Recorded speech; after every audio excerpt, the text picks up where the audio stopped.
Sa isang liblib na baryo sa gilid ng kagubatan, may isang mahirap na magsasakang nagngangalang Mang Teryo. Ang kanyang kabuhayan ay nakasalalay lamang sa maliit na plantasyon ng saging na minana pa niya sa kanyang ama. Ngunit sa mga nakaraang taon, halos hindi na siya makaahon sa hirap. Ang kanyang mga pananim ay palaging tinatamaan ng kung anong sakit na tila walang lunas. Namumuti ang mga dahon, natutuyo ang mga puno, at unti-unting namamatay bago pa man magbunga. Maging ang mga hayop niya, kambing, baboy at manok, ay bigla na lamang nagkakasakit na para bang may sumpa. Ang sanhi ng lahat ng ito ay hindi basta likas na kalamidad. May isang mayamang hasyendero sa baryo, si Don Hilario, na kilala sa kanyang kasakiman. Gusto niyang mapasakamay ang lahat ng lupain, kabilang ang maliit na sagingan ni Mang Teryo. Ngunit tumatanggi si Mang Teryo dahil iyon na lamang ang natitirang alaala ng kanyang ama at tanging pinagkukunan ng kanilang ikinabubuhay. Dahil dito, inutusan ni Don Hilario ang kanyang tagasunod, isang malakas at malupit na albularyong mambabarang na nagngangalang Kasulpisyo. Sa pamamagitan ng itim na mahika, nagpadala si Kasulpisyo ng mga sakit sa pananim, sa hayop at maging sa mga tao sa paligid ng lupaing nais kamkamin ng hasyendero. Ngunit sa gitna ng dilim, may 3 munting nilalang na matagal nang naninirahan sa sagingan ni Mang Teryo, mga mabubuting duwende na nagngangalang Pilo, Andoy at Kiko. Maliit lamang sila, singlaki ng isang dangkal, at kulay puti ang kanilang balat na kumikislap tuwing tamaan ng liwanag ng buwan. Matagal na nilang pinoprotektahan ng lupain ng pamilya ni Mang Teryo, ngunit dahil sa kalakasan ng kulam ni Kasulpisyo, nahihirapan silang kontrahin ito ng buo. Isang gabi, habang nakaupo si Mang Teryo sa ilalim ng punong saging at hawak ang tuyong dahon na dating berdeng-berde, napaluha siya sa sobrang bigat ng dinadala. Dumating sa kanyang tabi ang 3 duwende at sa unang pagkakataon, nagpakita sila ng hayagan sa kanya. "Abay, sino kayo?" Gulat na tanong ni Mang Teryo. "Ako si Pilo at sila sina Andoy at Kiko," tugon ng pinakamaliit ngunit pinakamatalino sa kanila. "Matagal na kaming nakatira rito sa iyong sagingan. Alam namin ang dahilan ng lahat ng sakit na ito. Hindi ito gawa ng kalikasan, kundi ng isang mambabarang na inutusan ng sakim na si Don Hilario." Nanginig si Mang Teryo. Alam niya ang pangalan ni Kasulpisyo. Marami na itong napahamak at natakot ang buong baryo sa kanya. "Ngunit huwag kang mawala ng pag-asa," dagdag ni Andoy na siyang pinakamatapang. "Tutulungan ka namin. May mga paraan para labanan ang kulam, ngunit kailangan din ng iyong tapang at pananalig." "Oo," sambit ni Kiko, ang pinakamasayahin sa 3. "Hindi ka nag-iisa, Mang Teryo. Hanggat may 3 duwende sa iyong tabi, hindi magtatagumpay ang kasakiman ng hasyendero at ang kanyang mambabarang." Naluha si Mang Teryo, hindi lamang dahil sa awa sa kanyang sitwasyon, kundi sa pag-asa na hatid ng 3 munting kaibigan. Sa unang pagkakataon matapos ang mahabang panahon, nakaramdam siya ng lakas ng loob. Ngunit sa kabilang dako ng baryo, si Don Hilario ay nakaupo sa kanyang malaking mansyon. Hawak ang isang baso ng mamahaling alak. Sa tabi niya ay si Kasulpisyo, na may hawak na garapon na puno ng mga ipis at palaka. Hindi pa tapos ang sumpa, bulong ng mambabarang. Kapag hindi siya sumuko, mas matindi ang ipapadala ko. At sa gabing iyon, nagsimula ang mas matinding laban para sa lupa, buhay at katarungan. Isang laban kung saan ang 3 mabubuting duwende at ang isang mahirap na magsasaka ay haharap sa kasakiman at itim na mahika ng kanilang kalaban. Kinabukasan, nagising si Mang Teryo na may kakaibang pakiramdam. Parang mas mabigat ang hangin at mas malamlam ang paligid ng kanyang maliit na kubo. Nang lumabas siya, gulat na gulat siya sa nakita. Halos kalahati ng kanyang mga punong saging ay natumba na. Tila ba sinira ng malakas na hangin, gayong walang bagyo o malakas na ulan kagabi. Ang ilan sa natirang puno naman ay may itim na mga batik sa dahon, parang nilalamon ng apoy na hindi nakikita. Ay Diyos ko! Napahawak siya sa ulo. Paano na kami ng aking pamilya? Paano na ang ikabubuhay namin? Habang siya'y nakaluhod sa tabi ng mga punong saging, dumating ang 3 duwende. Nakita nila ang pinsala at agad na nagsimulang mag-usap sa isa't isa. Si Kasulpicio ang may gawa nito, sabi ni Pilo, ang pinakamatanda at pinakamatalino. Ginamit niya ang barang ng itim na gamo-gamo, isang sumpa na dahan-dahang sisira sa mga tanim at magpapatuyo sa lupa. Hindi tayo pwedeng magpabaya, giit ni Andoy na laging handa sa laban. Kung pababayaan natin ito, tuluyan ng mamamatay ang sagingan. Oo, pero paano natin siya lalabanan? Malakas ang mambabarang na iyon. Tugon ni Kiko. Bagamat sinusubukang panatilihin ang masiglang tinig, may halong kaba na rin. Napayuko si Mang Teryo, halos mawalan ng pag-asa. Ngunit nilapitan siya ni Pilo at nagsalita. Mang Teryo, may magagawa ka.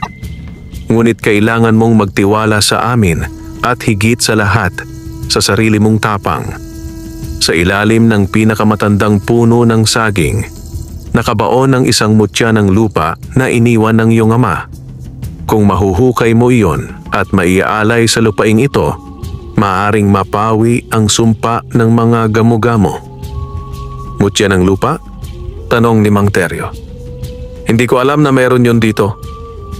Alam yon ng iyong ama, ngunit hindi niya na ipaliwanag sa iyo bago siya namatay. Nasa ilalim iyon ng punong saging na laging namumunga kahit tagtuyot, sagot ni Andoy. Nagtungo silang lahat sa gitna ng sagingan, sa ilalim ng pinakamalaking puno na nakatayo pa rin kahit na marami sa paligid ang natumba. Doon ay nagsimulang maghukay si Mang Teryo gamit ang kanyang palang tinutupad lamang niya sa pagtatanim. Hindi nagtagal, tumama ang kanyang pala sa isang bagay na tila bato ngunit kumikislap ng bahagya. Iyon na ang mutya, isang maliit na bilog na parang batong kristal, kulay berde at tila naglalaman ng liwanag na buhay. Dahan-dahan itong kinuha ni Mang Teryo at iniabot sa mga duwende. Ngunit bago pa man nila mailagay sa lupa, isang malamig na hangin ang biglang humampas sa kanila. Kasunod nito'y lumitaw sa di kalayuan ang anyo ng isang malaking gamo-gamo, kulay itim na may pulang mata, lumilipad sa ibabaw ng sagingan. Nariyan na ang barang, sigaw ni Kiko. Ang gamo-gamo ay lumapit, dumapo sa isang punong saging at agad na natuyo ang dahon nito sa isang iglap. Tumawa mula sa malayo ang tinig ni Kasulpicio, bagamat hindi nila makita ang kanyang katawan. Hindi kayo makakatakas sa aking sumpa. Ang lahat ng ito'y magiging akin.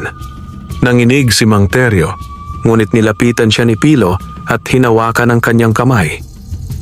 Isaksak mo ang mutya sa lupa, Mang Teryo.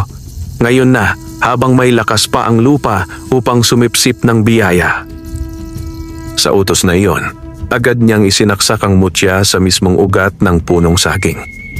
Sa isang iglap, kumalat ang liwanag mula sa ilalim ng lupa, nagmistulang alon ng enerhiya na bumalot sa buong sagingan. Ang mga dahon ay biglang nagbalik ang berde at ang mga punong halos mamatay na ay muling tumindig. Ngunit hindi pa tapos ang lahat. Ang gamo-gamo ay nagpalaki ng pakpak at sumugod kay Mang Teryo. Dito pumasok ang 3 duwende. Kumislap sila ng liwanag. Bumuo ng 3 bilog na parang apoy na kulay puti at sabay-sabay nilang hinarangan ang barang. Nagliyab ang katawan ng gamo-gamo at napasigaw ito ng malakas bago naglaho sa hangin. Humupa ang lahat at muling nagliwanag ang paligid. Huminga ng malalim si Mang Teryo. Hawak pa rin ang pala at halos hindi makapaniwala sa kanyang nakita. Salamat. Salamat sa inyo. Bulong niya. Luhaan. Ngunit bago sila makapahinga, biglang narinig nila ang tinig ni Kasulpicio mula sa malayo. Hindi ninyo ako matatalo, Mang Teryo. Hindi tatagal ang 3 duwende. Mas malakas pa ang aking mga barang na paparating. Nagkatinginan ng 3 duwende at si Mang Teryo. Alam nilang nagsisimula pa lamang ang laban. Kinabukasan, muling sumikat ang araw na tila ba walang nangyaring kasamaan kagabi. Ang mga dahon ng saging ay muling naging luntian, ang mga natuyong puno ay bumangon na parang muling binuhusan ng bagong buhay. Si Mang Teryo ay napaupo sa lilim ng isang puno, halos hindi makapaniwala sa kanyang nakikita. Para siyang muling nabigyan ng pag-asa matapos ang halos ilang buwang pagdurusa. Ngunit sa kabila ng kagandahan ng umaga, hindi nawala ang bigat ng loob niya. Alam niyang hindi titigil si Don Hilario at ang kanyang mambabarang na si Kasulpicio.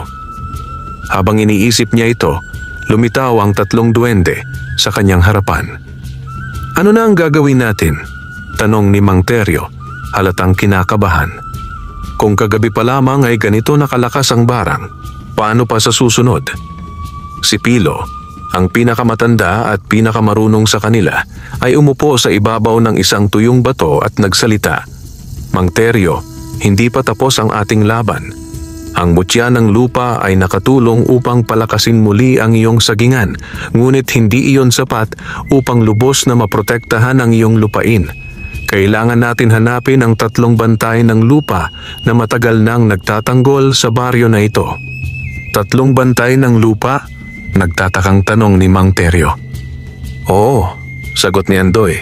Sabay turo sa silangan kung saan naroon ang masukal na kagubatan. Matagal nang naitago ng mga ninuno mo ang 3 bagay na iyon. Ang batong makisig, ang tubig na walang kamatayan, at ang dahon ng diwata. Kung makukuha natin ang mga iyon, mabibigyan tayo ng sapat na lakas upang salubungin ang susunod na mga barang ni Kasulpicio. Ngunit mahirap ang daan. Dagdag ni Kiko, nakangiti pa rin kahit halatang may kaba. Bantay sarado iyon ng mga nilalang na hindi basta-basta nagpapakita sa tao. Kailangan ng tapang, tiwala at puso upang makuha ang kanilang basbas. Napaisip si Mang Teryo. Mahina siya, isang karaniwang magsasaka lamang na ang alam lang ay magbungkal ng lupa at magtanim. Paano niya haharapin ang mga panganib na iyon? Ngunit naalala niya ang masinabi ng kanyang ama noong siya'y bata pa. Anak, huwag mong isuko ang lupaing minana natin, sapagkat dito nakasalalay hindi lang ang ating kabuhayan, kundi ang dangal ng ating lahi.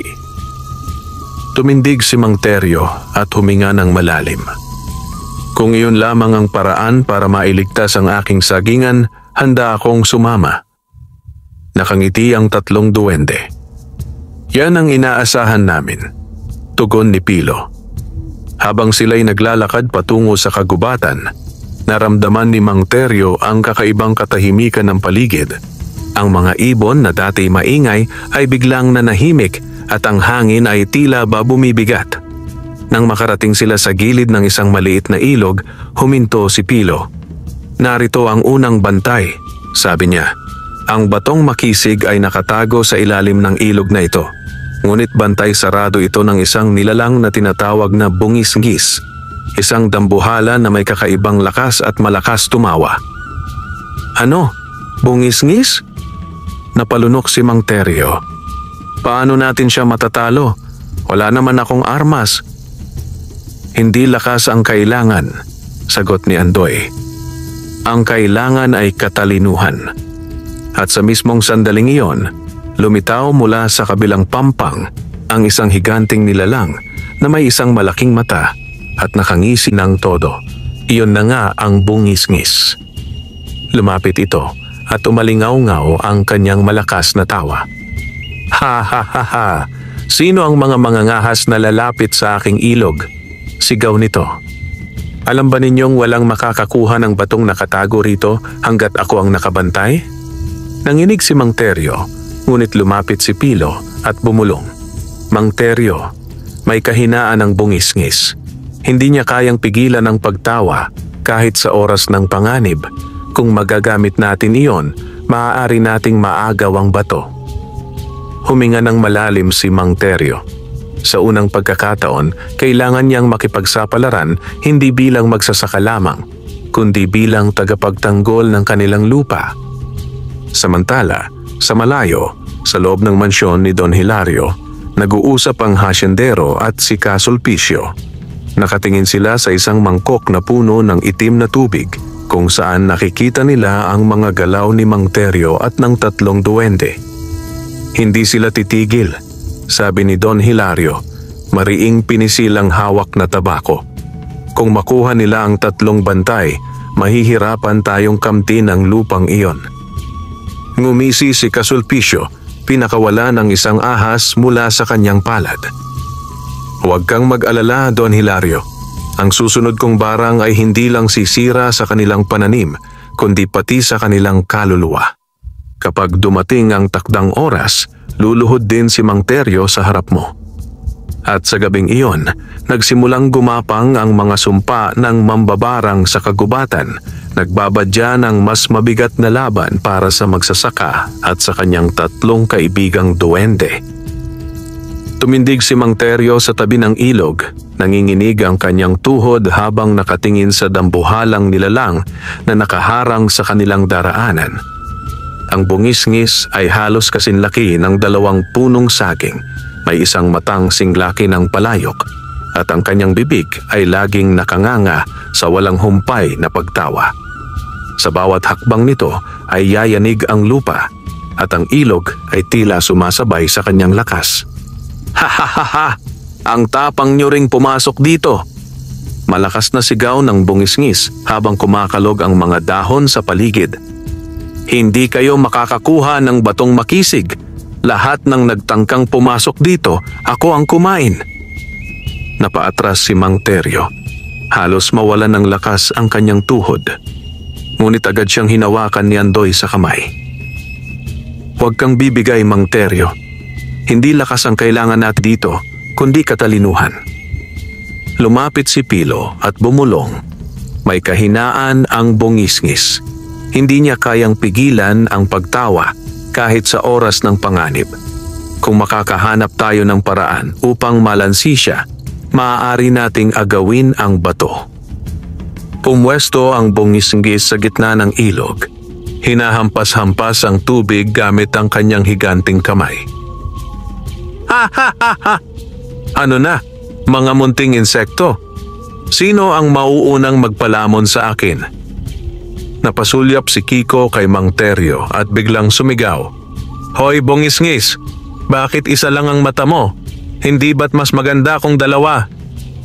Natawa ng mas malakas ang halimaw. Ha ha ha ha! Walang hiya kang duwende ka. Ang mata ko ay mas malaki pa kaysa sa buong katawan mo. Ha ha ha ha!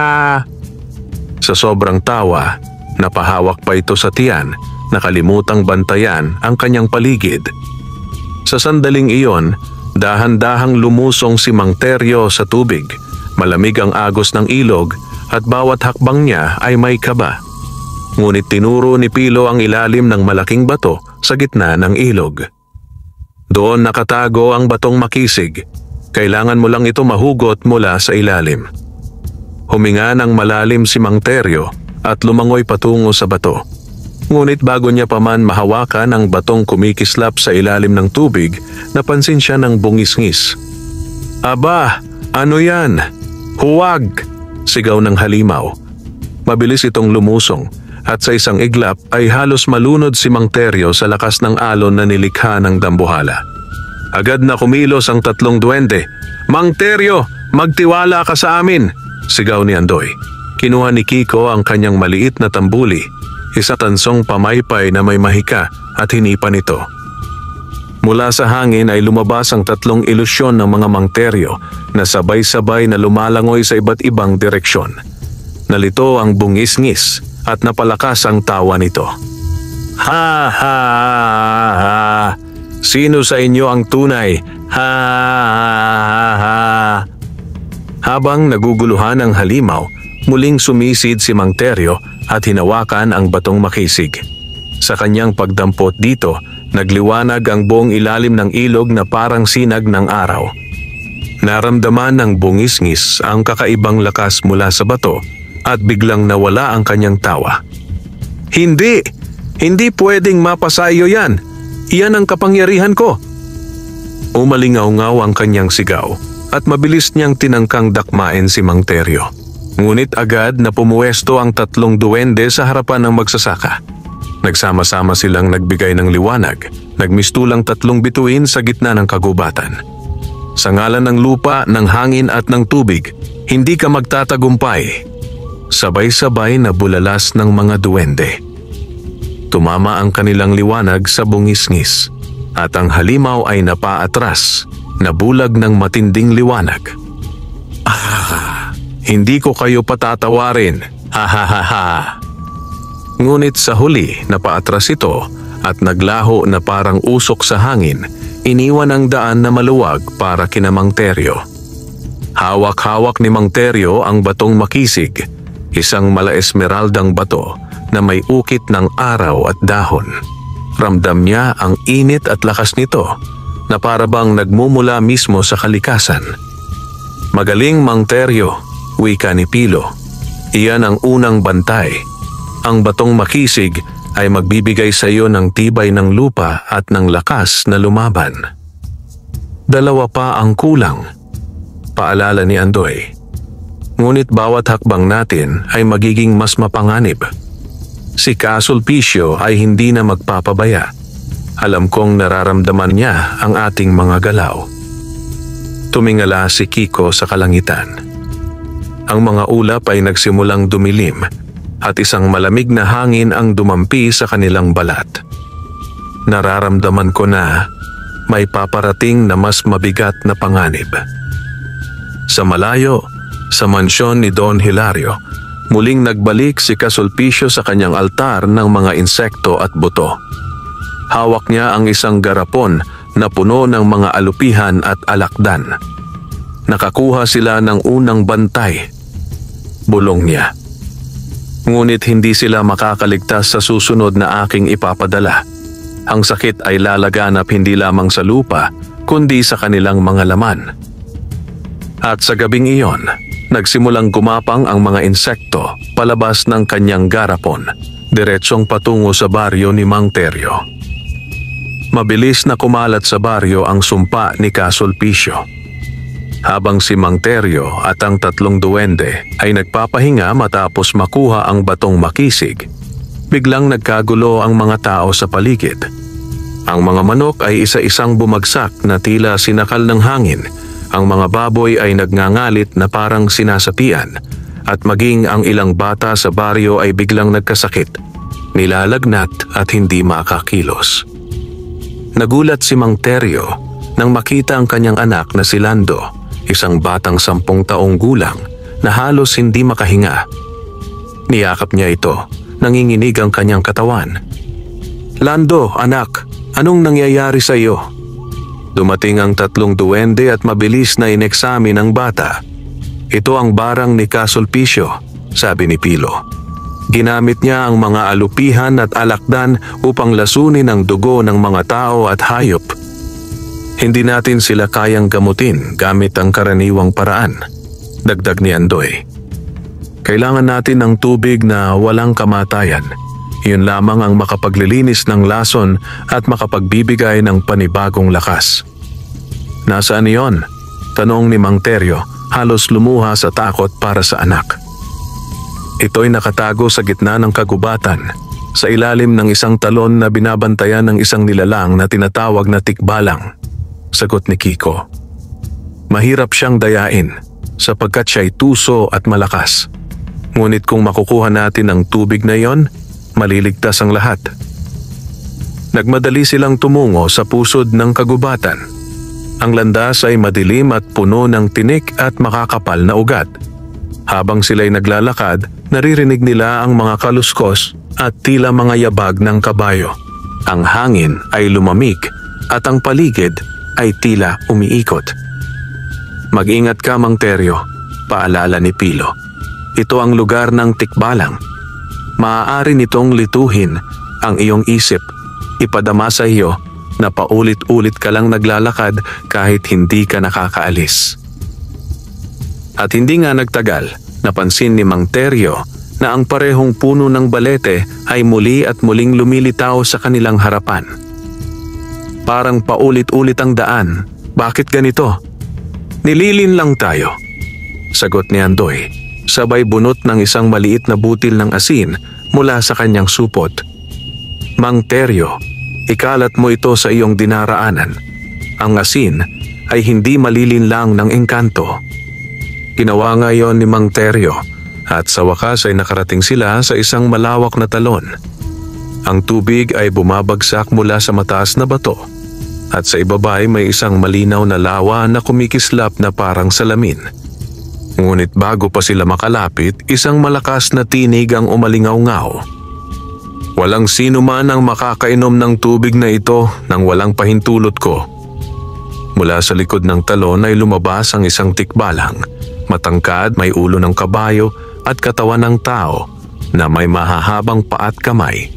Ang kanyang mga mata ay naglalagablab at sa bawat yapak ay yayanig ang lupa. "Ha ha ha ha, mga ngahas!" sigaw ng tikbalang. "Bakit kayo narito? Alam ba ninyong ang tubig na ito'y para lamang sa mga karapat-dapat? Subukan niyo akong talunin kung kaya ninyo." Napalunok si Mang Teryo, ngunit tumindig siya at sumagot. "Kailangan ko ang tubig na yan upang mailigtas ang aking anak at ang buong baryo. Gawin mo na ang nais mong hamon at susubukan kong pagdaanan."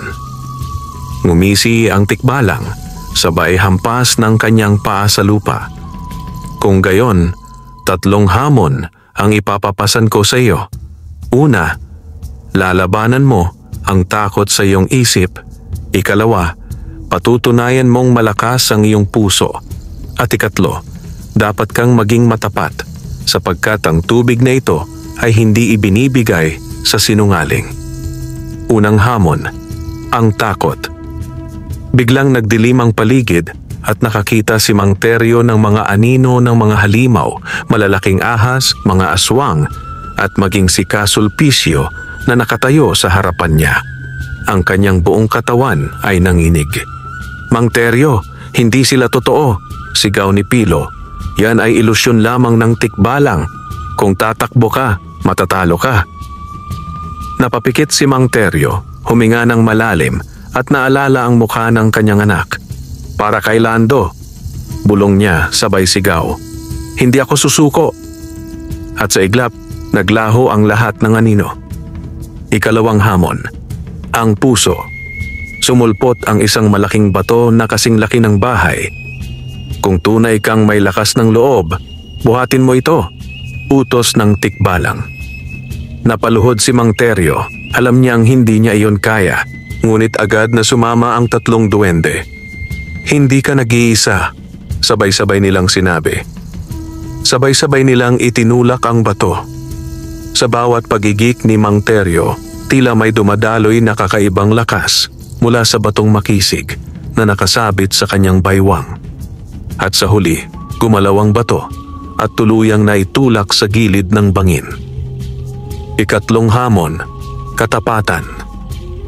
Lumapit ang tikbalang at nagtanong, "Kung ibibigay ko sa iyo ang tubig na ito, gagamitin mo ba ito para lamang sa iyong pamilya o para sa buong baryo?"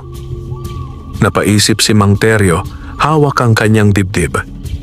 Alam niyang ang pinakamasakit sa kanya ay ang makitang naghihirap ang kanyang anak. Ngunit tumindig siya at matapang na sumagot, "Gagamitin ko ito para sa lahat. Hindi ko kayang makitang naghihirap ang ibang pamilya habang ang sa amin lamang ang ligtas." Tumango ang tikbalang at biglang lumiwanag ang kanyang mga mata. Iyan ang sagot na hinihintay ko. Mula sa kanyang kamay ay lumabas ang isang maliit na sisidlan na gawa sa pilak at pinuno niya iyon ng tubig mula sa lawa. Narito ang tubig na walang kamatayan. Dalhin mo ito at pagalingin ang lahat ng apektado ng barang. Tinanggap ni Mang Teryo ang sisidlan, luhaan at nanginginig ang tinig. Maraming salamat. Ngumiti ang tikbalang at muling naglaho sa hamog ng talon. Pagbalik nila sa baryo, agad na itinulo ni Mang Teryo ang tubig sa bibig ng kanyang anak. Sa isang iglap, bumalik ang kulay sa pisngi ni Lando at muli itong nakahinga ng maluwag. Ang mga hayop na halos mamatay ay muling bumangon at ang mga tao sa baryo ay gumaling mula sa kanilang karamdaman. Nagsaya ang lahat, ngunit alam nilang hindi pa tapos ang laban. Dalawa na ang hawak nila bantay, ang batong makisig at ang tubig na walang kamatayan. Ngunit sa mansyon ni Don Hilario, lalo siyang nagngalit. Hindi sila pwedeng magtagumpay. Ngumisi si Kasulpicio, sabay hawak sa isang kulubot na dahon. Mayroon pang isang huling paraan, ang dahon ng diwata. Kapag nauna nating nakamtan iyon, wala silang laban sa atin. At sa gabing iyon, nagsimula ang mas mabagsik na laban para sa huling bantay ng lupa. Matapos ang tagumpay na nakamit ni Mang Teryo at ng 3 duwende sa pagkuha ng tubig na walang kamatayan, saglit na nakahinga ng maluwag ang buong baryo. Ang mga tao'y nagsaya, nagpasalamat kay Mang Teryo at sa kanyang mga kaibigang duwende. Ngunit sa puso ni Mang Teryo, alam niyang hindi pa ito ang wakas. Dalawa na ang hawak natin, wika ni Pilo habang nakaupo sa balikat ni Mang Teryo. Ngunit kulang pa. Kung nais nating lubos na maprotektahan ang lupain at ang mga tao laban kay Kasulpicio, kailangan nating hanapin ang dahon ng diwata.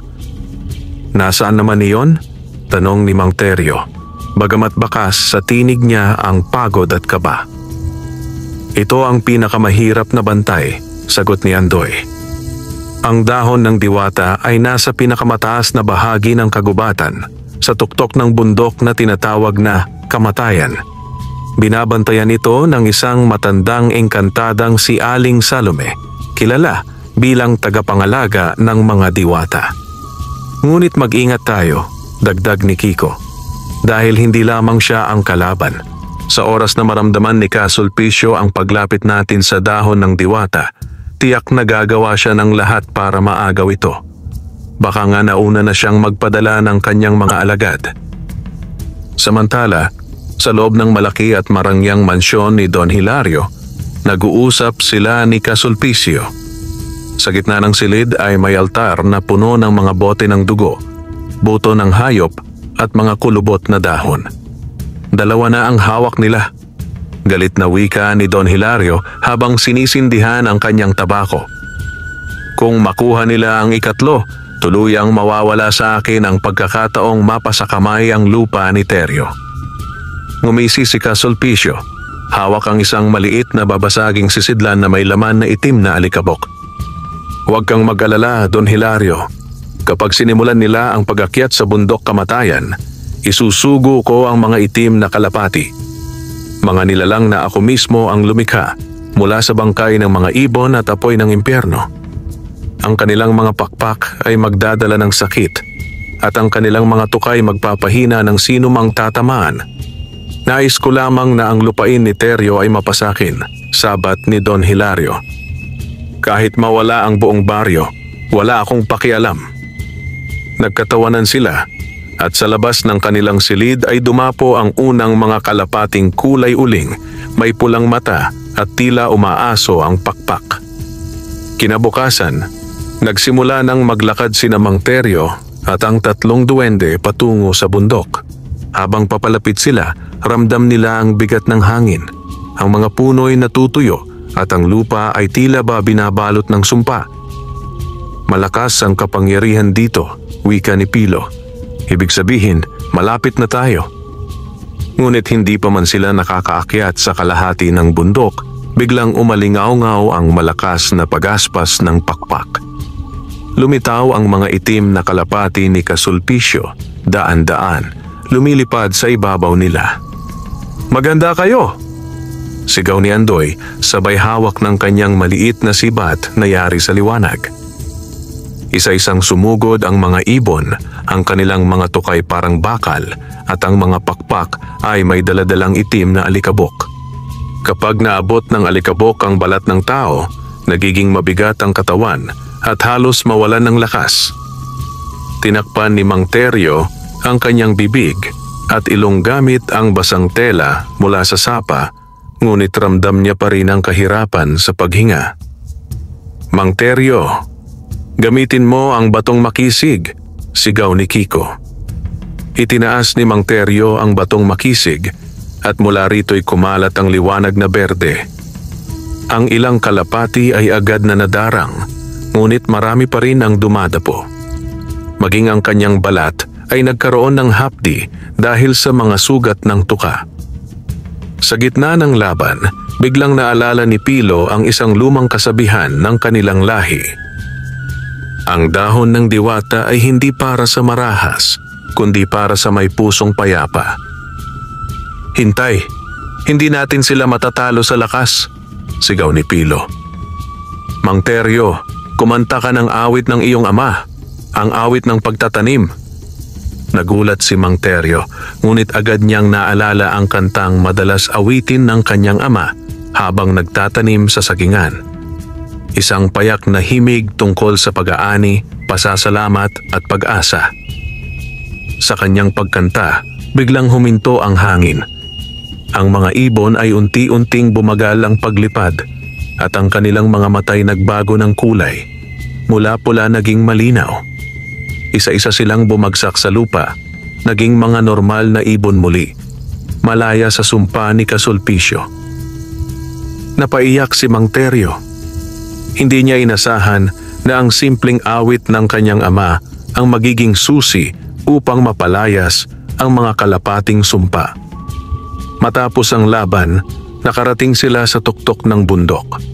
Doon, sa gitna ng isang malawak na bato, nakatayo ang isang matandang babae na nakasuot ng puting damit, may mahaba at kulay abo na buhok. Hawak niya ang isang mahiwagang tangkay ng halaman na may iisang dahon, ang dahon ng diwata. Kayong mga naglakbay, bakit ninyo hinahanap ang aking bantay? Malamig ngunit mabigat na tanong ng matanda. Lumapit si Mang Teryo, hawak ang kanyang dibdib at yumuko bilang paggalang. Tagapangalaga, hindi para sa kasakiman ng aming hangarin. Ang buong baryo ko ay sinasaktan ng kasakiman ng isang hasyendero at ng mambabarang na kanyang kasama.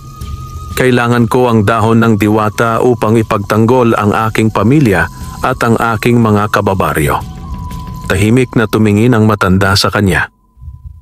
Maya-maya ay ngumiti ito at nagsabi, "Kung gayon, patutunayan mo na karapat-dapat ka. Sapagkat ang dahon ng diwata ay hindi basta dahon lamang. Ito'y tanda ng buhay, katarungan at sakripisyo. Handa ka bang isakripisyo ang lahat, kahit sarili mong buhay para sa iba?" Nagulat si Mang Teryo, ngunit walang pag-aalinlangan siyang sumagot, "Oo, handa akong ibuwis ang lahat alang-alang sa aking baryo." Ngumiti ang matanda at iniabot ang dahon ng diwata. "Kung gayon, ikaw ay karapat-dapat." At sa pagtanggap ni Mang Teryo sa huling bantay, muling nagliyab ang liwanag mula sa tatlong yaman, ang batong makisig, ang tubig na walang kamatayan at ang dahon ng diwata. Ngunit sa malayo, sa mansyon ni Don Hilario, nagsimulang manginig ang lupa. Si Kasulpisyo ay nagwawala, hawak ang kanyang huling sandata, isang itim na anting-anting na sinasabing kayang pumatay kahit ng diwata. Kung nakumpleto nila ang tatlong bantay, bulong niya, "Ako naman magpapakita ng tunay na impyerno sa kanilang lahat." Pagbalik ni Mang Teryo at ng tatlong duwende mula sa bundok kamatayan, nagdala sila ng kakaibang liwanag at pag-asa sa buong baryo. Ang batong makisig, ang tubig na walang kamatayan, at ang dahon ng diwata ay nagsanib bilang tatlong bantay ng lupa. mga pamana ng kalikasan at kabutihan para sa mga marangal na puso. Ngunit hindi natapos ang lahat sa kanilang tagumpay. Sa kabilang dako, sa malaki at marangyang mansyon ni Don Hilario, isang matinding dilim ang bumabalot. Nakaupo si Don Hilario sa kanyang malambot na upuan, hawak ang kanyang tabako, ngunit bakas ang pagkabalisa sa kanyang muka. Hindi ko matatanggap na natalo ako ng isang mahirap na magsasaka. Bulong niya, halos pasigaw. Hindi, ang lupaing iyon ay dapat akin. Tumayo mula sa anino si Kasulpicio, nakasuot ng itim na barong at may daladalang lumang anting-anting na kumikislap ng mapulang liwanag. Don Hilario, huwag kang mag-alala.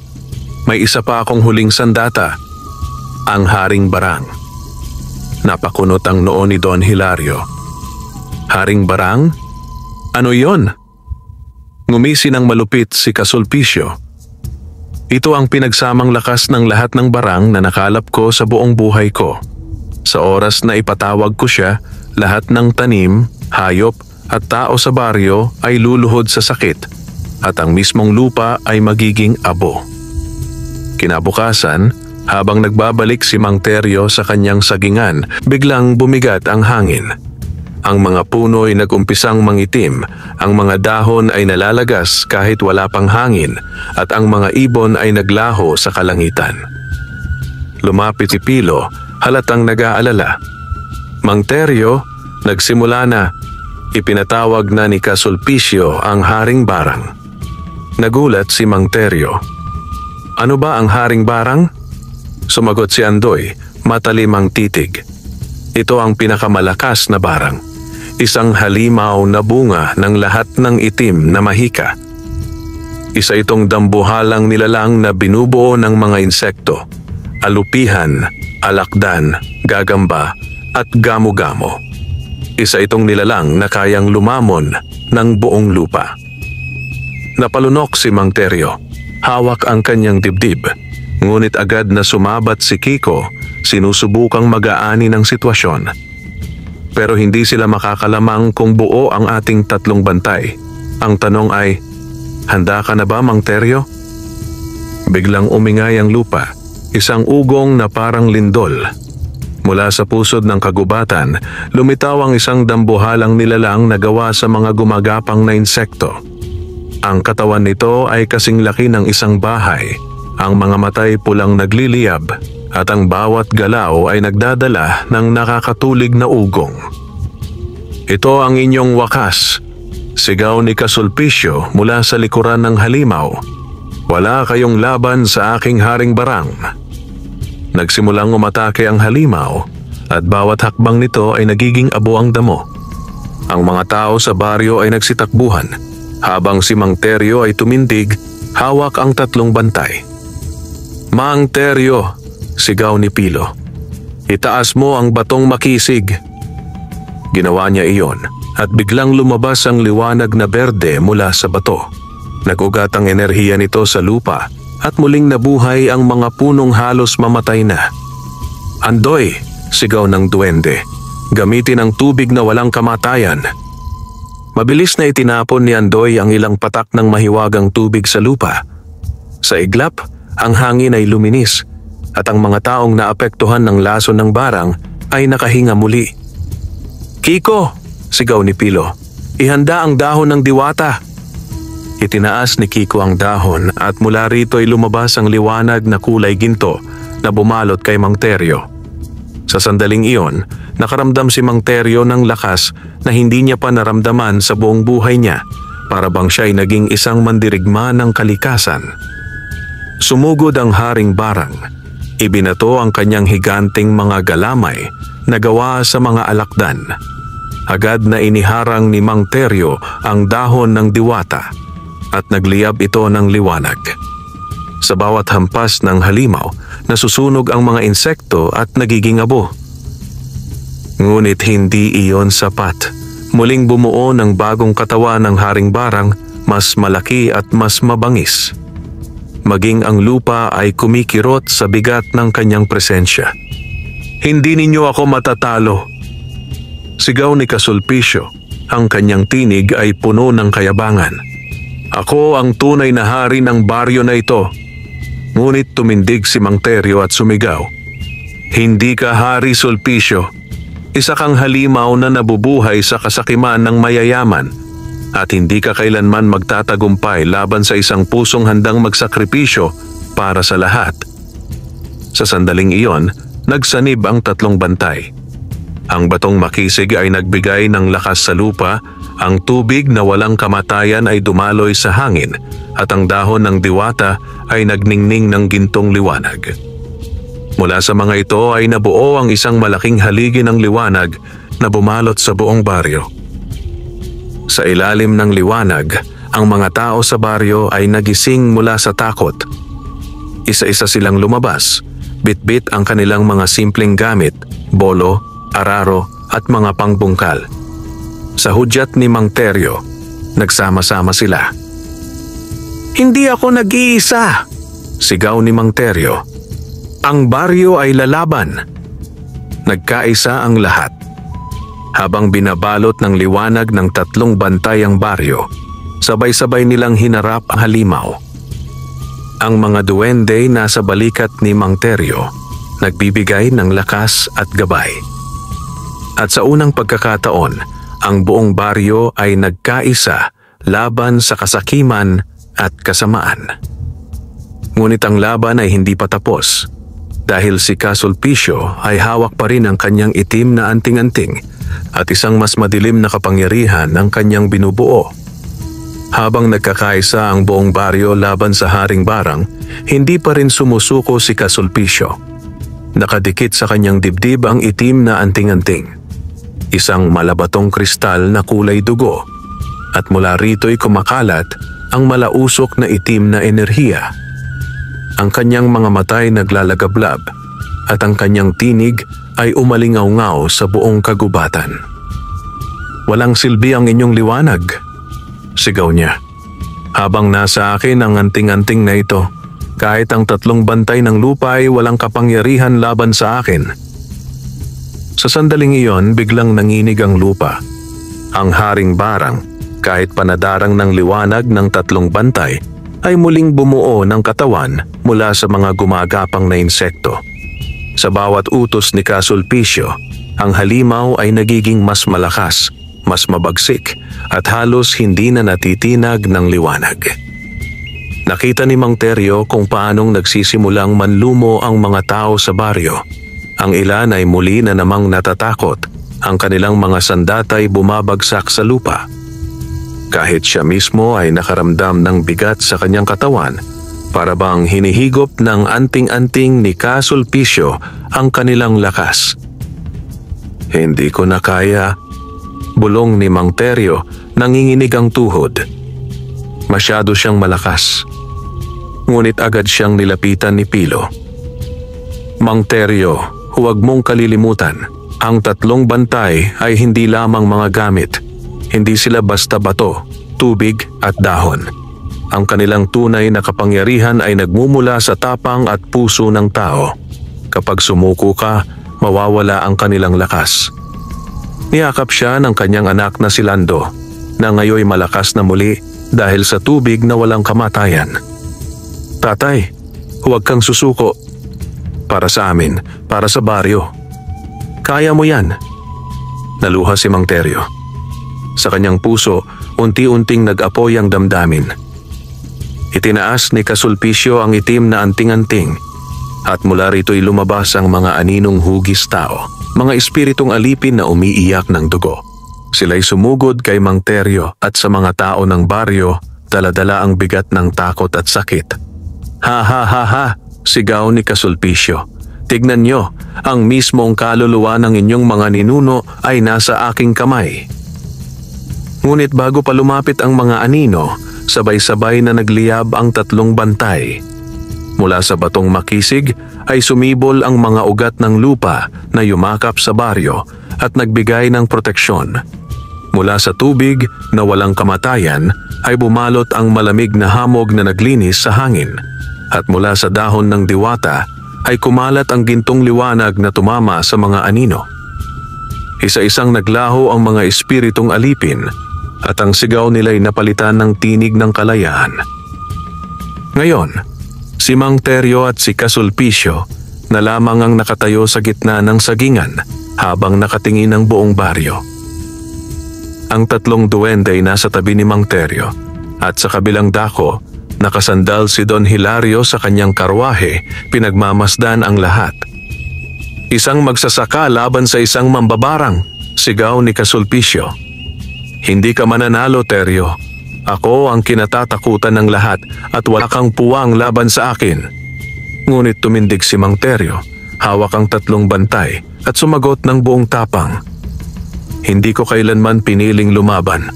Isa lamang akong magsasakang nagmamahal sa lupa at sa aking pamilya. Ngunit kung iyan ang kailangan upang maprotektahan sila laban sa iyong kasakiman, lalabanan kita hanggang huli.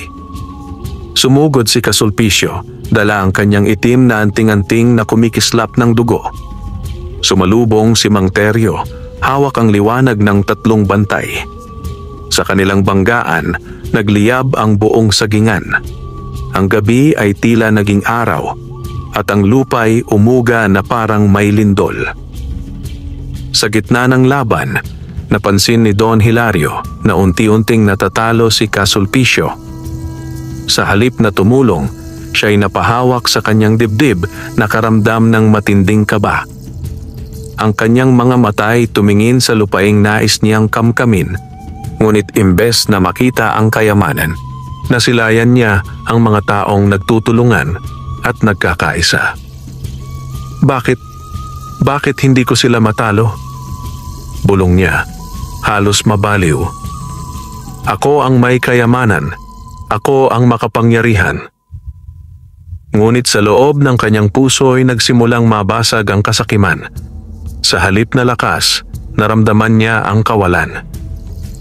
At sa sandaling iyon, isang bahagi ng kapangyarihan ng anting-anting ni Kasulpicio ay nanghina, sapagkat ang mismong kasakiman ng kanyang pinaglilingkuran ay unti-unti nang nagiging abo. Hindi pwede! Sigaw ni Kasulpicio. Pinilit niyang gamitin ang lahat ng kanyang kapangyarihan, ngunit pumutok ang itim na anting-anting sa kanyang dibdib. Ang usok na itim ay biglang nagbalikwas at pumulupot sa kanya mismo. Sigaw ni Kasulpicio habang ang kanyang katawan ay nilalamon ng kanyang sariling sumpa. Hindi! Ako ang pinakamalakas! Ako ang hari! Ngunit sa huli, siya ay bumulagta sa lupa, nagmistulang abo na tinangay ng hangin. Tumigil ang ugong ng haring barang at ang halimaw na gawa sa mga insekto ay nagkadurog-durog at naglaho.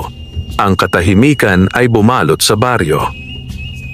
Lumingon si Mang Teryo, hawak pa rin ang tatlong bantay. Ang mga tao sa baryo ay nagtakbuhan papalapit sa kanya, sumisigaw ng papuri at pasasalamat.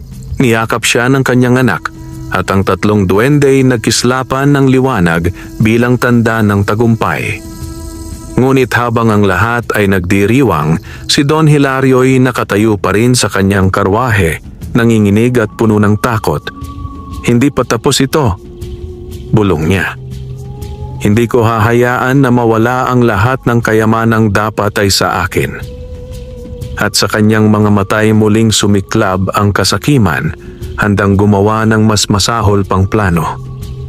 Nagbalik ang katahimikan sa baryo matapos matalo si Kasulpicio at masira ang haring barang. Ang mga tao ay muling nagsaya at sa kauna-unahang pagkakataon, ang mga magsasaka ay sabay-sabay na nagbunyi. Ang kanilang mga pananim ay muling namulaklak, ang mga hayop ay malusog, at ang baryo ay muling napuno ng pag-asa. Ngunit sa isang sulok, si Don Hilario ay hindi pa rin natitinag. Habang pinagmamasdan niya si Mang Teryo na pinupuri ng lahat, unti-unting nilalamon ng kasakiman ng kanyang puso. Hindi siya makapaniwalang natalo ng isang mahirap na magsasaka at ng tatlong duwende ang kanyang mga plano. Hindi pwedeng matapos ang lahat ng ganito, bulong niya, halos nanginginig ang tinig. Ako ang dapat maghari dito. Ako ang dapat sambahin at katakutan. Bumalik si Don Hilario sa kanyang malaking hasyenda. Doon, pumasok siya sa isang lumang silid sa ilalim ng mansyon. Isang silid na tanging siya lamang ang nakakaalam. Nasa loob nito ang mga lumang kasulatan, mga gintong estatwa, at mga bagay na minana pa niya sa kanyang mga ninuno na sinasabing nakipagkasundo sa mga nilalang ng dilim upang makuha ang kanilang kayamanan. Sa gitna ng silid ay may isang kahong bakal na matagal na niyang itinatago. Binuksan niya ito at mula roon ay lumabas ang isang mahiwagang maskara na kulay itim. May hugis ng mukha ng ahas. Ha ha ha! Tawa ni Don Hilario habang isinusuot ang maskara. Kung si Kasulpicio ay bumagsak, ako mismo ang magiging halimaw. At sa pamamagitan ng maskarang ito, ako ang magiging higit pa sa hari. Mula sa maskara ay kumalat ang usok na itim, bumulotong sa kanyang katawan. Unti-unti siyang nagbago. Ang kanyang balat ay naging kulay abo. Ang kanyang mga kamay ay nagkaroon ng matatalim na kuko. At ang kanyang mga mata ay kumislap ng pula. Kinagabihan, habang ang buong baryo ay nagsasalo at nagdiriwang sa tagumpay, biglang may umalingaw-ngaw na malakas na tinig mula sa kalangitan. Mga mangmang, akala niyo ba'y tapos na ang lahat? Nagulat ang lahat nang makita si Don Hilario. Hindi na siya tao kundi isang dambuhalang nilalang na kalahating tao, kalahating halimaw, balot ng itim na usok. Ngayon akin na ang lupaing ito. Ang lahat ng inyo'y magiging alipin ko. Sigaw niya sabay hampas ng kanyang kamay. Sa isang iglap, ang lupa'y yumanig at ang ilang bahay ay gumuho. Nagsigawan ang mga tao at muli silang natakot. Ngunit agad na tumindig si Mang Teryo, hawak ang 3 bantay kasama ang 3 duwende. Don Hilario, sigaw niya. Hindi kailanman mapapasa iyo ang lupaing ito. Ito'y pag-aari ng mga taong nagbubungkal dito, hindi ng mga sakim na tulad mo. Muling nagningning ang batong makisig, tubig na walang kamatayan at dahon ng diwata. Ang 3 bantay ay bumuo ng haligi ng liwanag na bumalot sa buong baryo. Ngunit si Don Hilario, sa tulong ng maskarang sumpa, ay nakalikha ng itim na haligi na sumalungat sa kanila. Nagbanggaan ang 2 kapangyarihan, ang liwanag ng 3 bantay laban sa kadiliman ng kasakiman ni Don Hilario.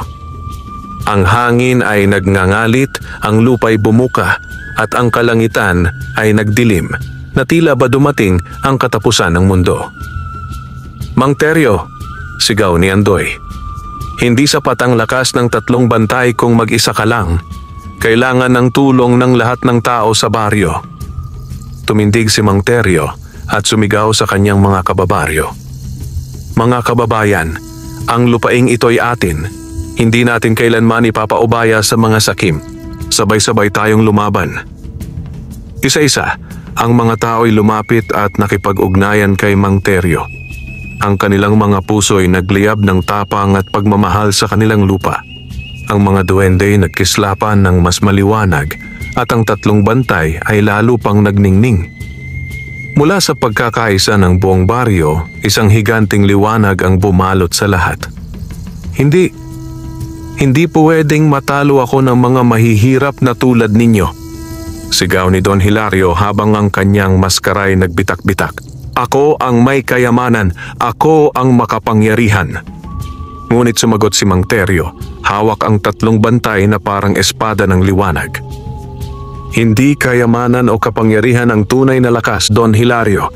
Ito'y ang pagkakaisa at malasakit sa isa't isa. At sa huling salpukan, ang liwanag ng baryo at ng 3 bantay ay tumama kay Don Hilario. Ang maskaray na basag at siya mismo'y bumulagta sa lupa, muling naging tao, mahina, sugatan at basag ang kanyang kasakiman. Habang nakahandusay si Don Hilario, nilapitan siya ni Mang Teryo. May pagkakataon ka pa, Don Hilario. Kung pipiliin mong magsisi, maaari ka pang bumangon. Ngunit umiling ang hatsyendero, luhaan ngunit galit pa rin. Hindi ko matatanggap na talo ako ng isang magsasaka. At sa kanyang huling hininga, tuluyan siyang bumagsak, nilamon ng sarili niyang kasakiman. Tumahimik ang buong baryo. Ang lahat ay nakatingin kay Mang Teryo at sa tatlong duwende. Ang kanilang puso'y puno ng pasasalamat at pag-asa. Matapos ang pagbagsak ni Don Hilario, dumampi ang malamig na simoy ng hangin sa buong baryo. Ang dating madilim at mabigat na kapaligiran ay biglang gumaan. Ang mga punong saging ay muling nagkaroon ng malulusog na dahon. Ang lupa'y nagbalik sa pagiging luntian at ang mga tao'y nagsimulang ngumiti muli. Sa gitna ng lahat ay nakatayo si Mang Teryo. Hawak pa rin ang tatlong bantay, ang batong makisig, ang tubig na walang kamatayan at ang dahon ng diwata. Sa kanyang tabi ay ang tatlong duwende, sina Pilo, Andoy at Kiko, na ngayon ay mas maliwanag ang kislap kaysa dati. Tapos na ba ang lahat? Tanong ni Lando na nakayakap sa kanyang ama. Ngumiti si Pilo. Oo, tapos na ang kasamaan ni Kasulpicio at Don Hilario. Ngunit tandaan ninyo, mga bata, laging may bagong pagsubok na darating. Ang tunay na tagumpay ay nasa pagkakaisa ninyo. Sa mga sumunod na araw, nagkaisa ang lahat ng tao sa baryo. Sama-sama nilang inayos ang mga nasirang bahay, muling nagtanim ng mga pananim, at nagtulong-tulong upang bumangon mula sa trahedya. Hindi na nagkaroon ng isa mang tao na naghirap mag-isa sapagkat natutunan nilang mas malakas sila kapag nagtutulungan. Maging ang mga hayop ay lumusog, ang mga pananim ay namunga ng higit pa sa dati, at ang sagingan ni Mang Teryo ay naging sagana sa ani. Hindi na ito basta maliit na lupa, kundi naging simbolo ng tagumpay ng may hirap laban sa kasakiman ng makapangyarihan. Isang gabi, habang ang baryo ay tahimik, lumapit ang tatlong duwende kay Mang Teryo. Kaibigan, sabi ni Andoy, natapos na ang aming tungkulin dito. Nais naming magpaalam. Nagulat si Mang Teryo. Paano na kami kung aalis kayo? Kayo ang aming naging gabay at tagapagtanggol. Ngumiti si Kiko. Hindi mo na kami kailangan sa parehong paraan sapagkat natutunan na ninyo ang tunay na lakas, ang pagkakaisa, ang pagtutulungan, at ang malasakit sa isa't isa. Hanggat iyan ay nasa puso ng bawat isa sa baryo, hindi kayo matatalo ng kahit anong kasamaan. Naluha si Mang Teryo. Hindi ko kayo malilimutan. At hindi rin namin kayo malilimutan, dagdag ni Pilo. Kapag muling dumating ang dilim, tatawagin kami ng inyong puso at kami babalik. At sa iglap, naglaho ang tatlong duwende, iniwan ang kumikislap na liwanag sa ibabaw ng sagingan. Kinabukasan, sama-sama ang buong baryo sa pagtatanim ng mga bagong punla ng saging. Nagsimula ang bagong yugto ng kanilang pamumuhay. Sa harap ng lahat ay tumindig si Mang Teryo at nagsalita. Mga kababayan, natutunan natin na ang lupa'y hindi dapat maging pag-aari ng iilan, kundi kabahagi ng lahat. Ang tunay na kayamanan ay hindi ang gintong hawak ng mayayaman, kundi ang pagkakaisa at malasakit sa isa't isa. Kung tayo'y sama-sama, walang hasyendero, walang mambabarang, at walang halimaw ang makakatalo sa atin. Nagpalakpakan ng buong baryo at sa kanilang puso'y nakaukit ang aral na iyon. Lumipas ang mga taon at ang baryo'y naging sagana. Ang sagingan ni Mang Teryo ay lumago at naging taniman ng maraming uri ng prutas at gulay. Ang dating mahirap na baryo ay naging kilala sa buong lalawigan bilang baryo ng pagkakaisa. Ngunit sa malayong bundok, may dumaan na malamig na hangin. Sa dilim ay may boses na bumulong. Hanggat may kasakiman sa puso ng tao, hindi kailanman mawawala ang dilim. Ngunit alam ng baryo na hanggat sila'y nagkakaisa, handa silang lumaban muli. Wakas, as